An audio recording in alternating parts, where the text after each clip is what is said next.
Hello everyone, myself doctor Sakshi from smile express dental clinic Malviya Nagar. तो क्या आपको पता है कि tongue cleaning is as important as tooth cleaning? शायद इसके बारे में बहुत कम लोग बात करते हैं, बट आज आपको मैं सारा एक्सप्लेन करूंगी कि टंग क्लीनिंग की क्या इंपॉर्टेंस है, क्यों करना चाहिए, क्यों जरूरी है। ठीक है, तो जैसे हमारे दांतों में खाना फंसता है और हम टीथ क्लीनिंग कराते हैं और खुद भी रोज ब्रशिंग करते हैं ट्वाइस डेली, वैसे ही जो हमारे टंग है उसमें छोटे छोटे पोर्स होते हैं जिन्हें हम फॉलिकल्स कहते हैं, और उसमें भी बैक्टीरिया, फूड डेब्रिस कहीं ना कहीं जाके स्टिक हो जाते हैं।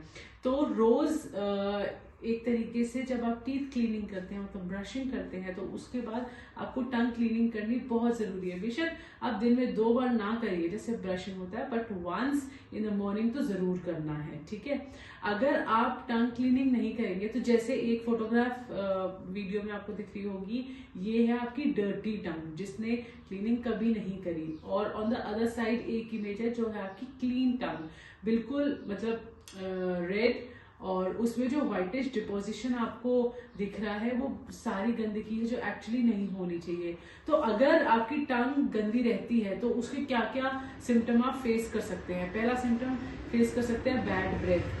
हमेशा ऐसे नहीं होता कि अगर आपके मुंह से बदबू आ रही है तो वो दांतों की वजह से है, क्योंकि सफाई नहीं हुई, वो टंग की वजह से भी हो सकती है। बहुत बार हम दांत साफ रखते हैं पर फिर भी, और इनफैक्ट डेंटिस्ट के पास जाके हर 6 मंथ्स में क्लीनिंग भी कराते हैं, पर फिर भी वी ऑलवेज वंडर कि बैड ब्रेथ क्यों हो रही है। That can be because of your tongue, number 1। Second ये है कि discoloration of your tongue, whitish से फिर हेयरी टंग भी हो जाती है, ब्लैकिश डिपोजिशन हो जाता है, तो वो भी एक बहुत बड़ा प्रॉब्लम है। और आगे जाके अगर आप फिर भी ना क्लीन करें then it can lead to fungal infection.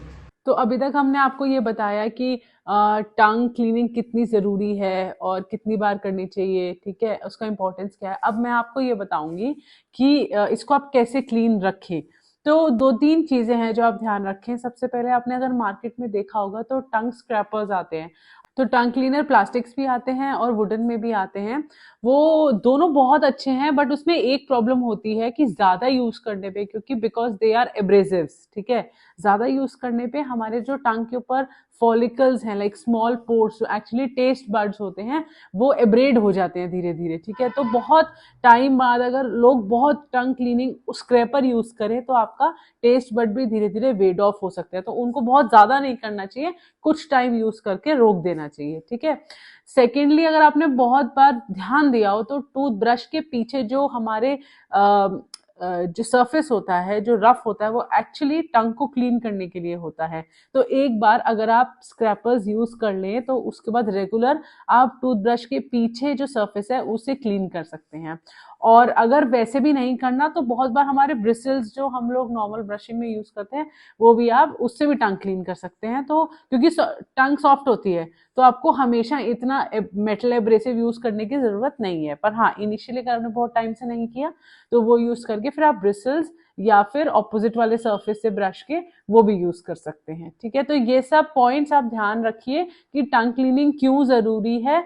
और फिर भी जैसे आप डेंटिस्ट के पास जाते हैं तो चेकअप तो आपका रेगुलर, जो मैंने और वीडियोस बनाई है 6 मंथ्स में एक बार, तो वो तो करवाना ही है। ठीक है, थैंक यू सो मच।